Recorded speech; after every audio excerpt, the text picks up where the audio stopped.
Hello guys, in this question we have to find the LCM and HCF of the following integers by prime factorization method. So we'll start with part 1. तो हमें numbers दे रखे हैं 12, 15 and 21.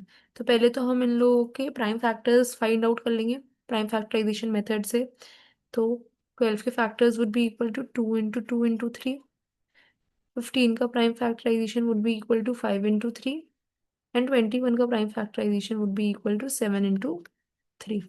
तो अब हम LCM और HCF find out कर लेंगे. First we'll find the HCF of these three numbers. HCF होता है हमारा कॉमन फैक्टर, सो तीनों का कॉमन फैक्टर है 3. एंड LCM होता है हमारा product of all the factors.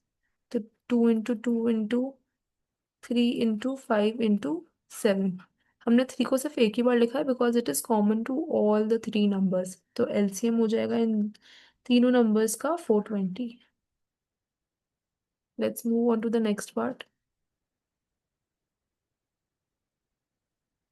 Second part में हमें नंबर्स दे रखे हैं 17, 23 and 29. 17 is itself a prime number, 23 again it is a prime number and 29 again it is a prime number. So इन तीनों में common factor तो कुछ नहीं होगा एक्सेप्ट 1. 1 होगा इनका common factor, hence HCF of these three numbers would be equal to 1. whereas LCM क्या होगा, product of these three numbers. तो हम इन तीनों नंबर का प्रोडक्ट कर लेंगे 17 into 23 into 29 which is nothing but 1133 9. Now the third part में हमें दे रखा है the three numbers are 8, 9 and 25.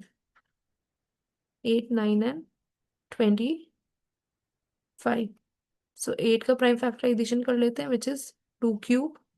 3 का प्राइम फैक्टराइजेशन कर लेते हैं विच इज 3 स्क्वायर. सॉरी, 9 का prime factorisation is 3 square and 5 का प्राइम फैक्टराइजेशन इज 5 का स्क्वायर. सो अगेन इन तीनों में ही कुछ कॉमन नहीं है तो HCF हो जाएगा 1. whereas LCM क्या होगा, product of all these factors. 2 का क्यूब इंटू 3 का स्क्वायर इंटू 5 का square which is nothing but 1800.